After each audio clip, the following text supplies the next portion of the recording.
KVS PRT primary teacher का 22 फरवरी सन 2023 shift first का जो है एग्जाम छूट चुका है। कैंडिडेट जो है एग्जाम सेंटर से बाहर निकल कर आ चुके हैं।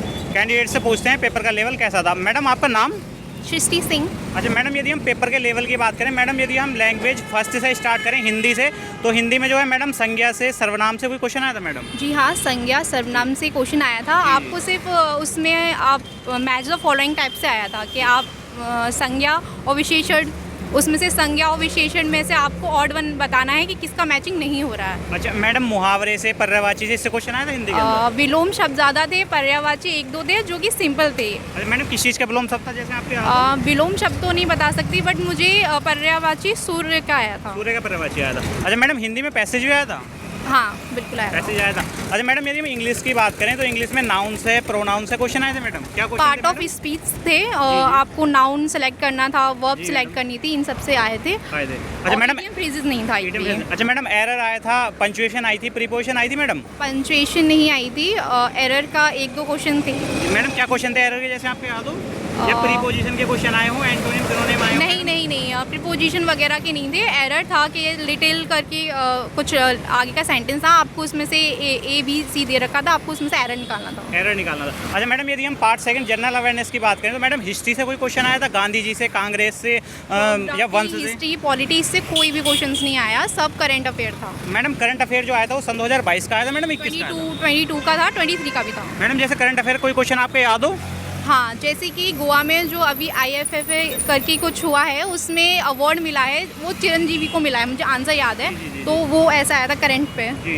अच्छा मैडम, करंट अफेयर में खेल से कॉमनवेल्थ, ऑस्ट्रेलियन ओपन, विंबलडन, इससे कोई क्वेश्चन आया हो? कोई क्वेश्चन नहीं आया था? बहुत नॉर्मल जीके थी, इतनी कोई टफ नहीं थी। अगर आप करंट अफेयर थोड़ा भी आप न्यूज़पेपर पढ़ते हो, आप निकाल लो। अच्छा मैडम, यदि हम रीजनिंग की बात करें तो रीजनिंग में जो है कोडिंग डिकोडिंग से कोई क्वेश्चन आया? नहीं। इसमें सिटिंग अरेंजमेंट से कोई क्वेश्चन आया? एक क्वेश्चन आया था सिटिंग अरेंजमेंट का, थोड़ा मैडम वो सर्किल बेस्ड क्वेश्चन था या किस तरीके का क्वेश्चन आया था? Square based question. क्या क्वेश्चन था मैडम, जैसे आपके याद हो? ABCDE तक आपको दे रखे हैं, सिटिंग अरेंजमेंट बता रखा है कि एक कॉर्नर पे बैठा हुआ है, एक मिडल पे बैठा हुआ है, आपको इस हिसाब से अरेंज करना है और बताना है कि इसके फ्रंट पे कौन बैठा हुआ है। अच्छा मैडम, इसमें ब्लड रिलेशन से क्वेश्चन आया था रीजनिंग में? नहीं। कथन, पूर्व धारणा, तर्क, निष्कर्ष या दर्पण, प्रतिबिंब, जल प्रतिबिंब, इससे क्वेश्चन आया था रीजनिंग के अंदर? नहीं। अच्छा मैडम, यदि हम कंप्यूटर की बात करें तो कंप्यूटर में कोई फुल फॉर्म आई थी? जी नहीं, फुल फॉर्म नहीं आई थी। कंप्यूटर में कंट्रोल और शिफ्ट नहीं, इन सब से नहीं, शिफ्ट कंट्रोल की और डिलीट करने, शॉर्टकट्स में आया था। शॉर्टकट में सॉफ्टवेयर हार्डवेयर से कोई क्वेश्चन आया? नहीं, कोई क्वेश्चन नहीं था। अच्छा मैडम, यदि हम पार्ट थर्ड पेडागोजी की बात करें तो पेडागोजी में विकास के सिद्धांत, किशोर अवस्था, शैशवावस्था, इससे क्वेश्चन आया? जी हाँ, 15 क्वेश्चंस थे। एडोलसेंस से 15 क्वेश्चंस थे, चाइल्ड डेवलपमेंट से 15 क्वेश्चंस, मतलब वही कंसेप्ट से 15 क्वेश्चंस थे और काफ़ी इजी थे। CTET लेवल का था CDP तो। अच्छा मैडम, टीचिंग लर्निंग से जो है पावलाव, कोहलबर्ग, जीन पियाजे, इससे क्वेश्चन आया था कोई? नहीं। अच्छा NEP 2020 न्यू एजुकेशन पॉलिसी 2005, इससे क्वेश्चन आया था? जी हाँ। मैडम क्या क्वेश्चन था जैसे आपको याद हो?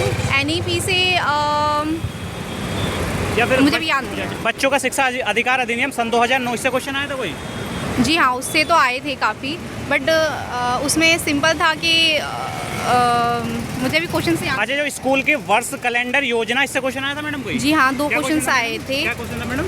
लेसन प्लान के बारे में था और ये था टाइम टेबल कौन बनाता है और क्या क्या इसका महत्व है, ये सब। अच्छा, यदि मैडम मैथ की बात करें तो मैथ में जो है ट्रिग्नोमेट्री से, ज्योमेट्री से, परसेंटेज से, इससे क्वेश्चन आया था? इससे जी नहीं, बहुत सिंपल था मैथ्स, रीजनिंग लेवल वाला मैथ्स था। अच्छा मैडम, साइड में हो जाओ। अच्छा मैडम, जो EVS का लेवल था वो क्लास 1 to 5 लेवल तक क्या था? सिर्फ 5 क्वेश्चंस आए थे 3 to 5 से, और सब साइंस और EVS बेस था। ये नहीं कि आप उसको कहीं पढ़ लेंगे, आपको अगर आपको नॉलेज होगी, बेसिक्स क्लियर होगी तो हो जाएगा, वरना वो किसी बुक में या उसमें नहीं मिलेगा।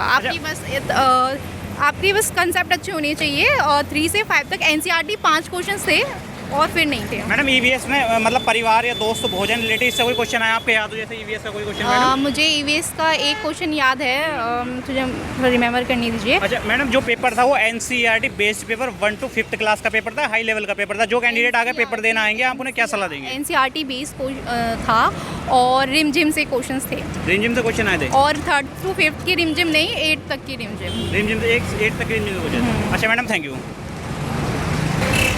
अच्छा आपका नाम?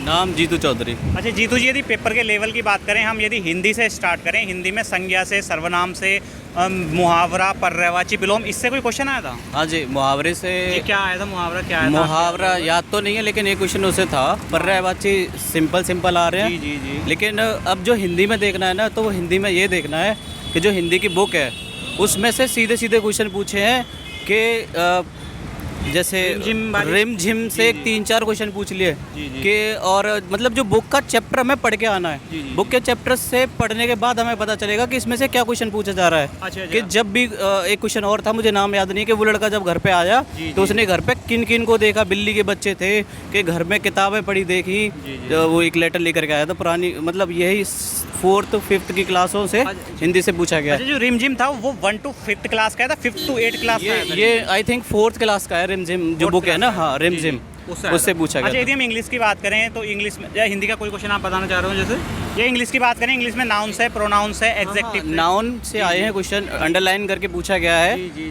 उससे भी पूछा गया, प्रोनाउन से भी पूछा गया है, और पैसिव से एक्टिव आ जाए, एक्टिव से पैसिव आ जाए, डायरेक्ट से इनडायरेक्ट भी आया, इनडायरेक्ट से डायरेक्ट भी आया। अच्छा। इस तरह के क्वेश्चन ग्रामर में देखे गए हैं। अच्छा, प्रीपोजिशन, पंचुएशन, एरर।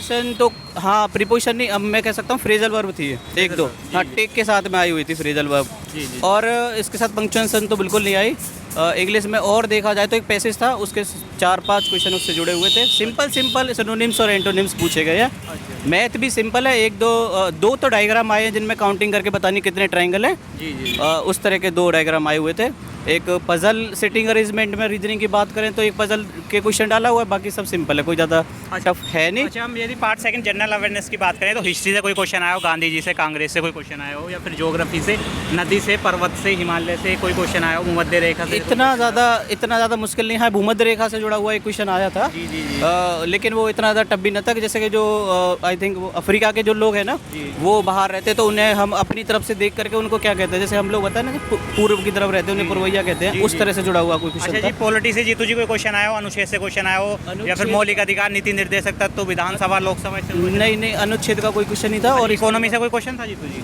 इकोनॉमी से भी नहीं, ऐसा कोई क्वेश्चन नहीं था जो टफ हो। अच्छा, यदि हम बात करें रीजनिंग की तो रीजनिंग में जो है सिटिंग अरेंजमेंट से क्वेश्चन आया था। हाँ, एक क्वेश्चन सिटिंग आपके याद हो जैसे क्वेश्चन तो ये था कि मतलब एक स्क्वायर है, स्क्वायर के वर्टेक्स पर भी 4 लोग बैठे हैं और मिडल में भी 4 लोग बैठे हैं।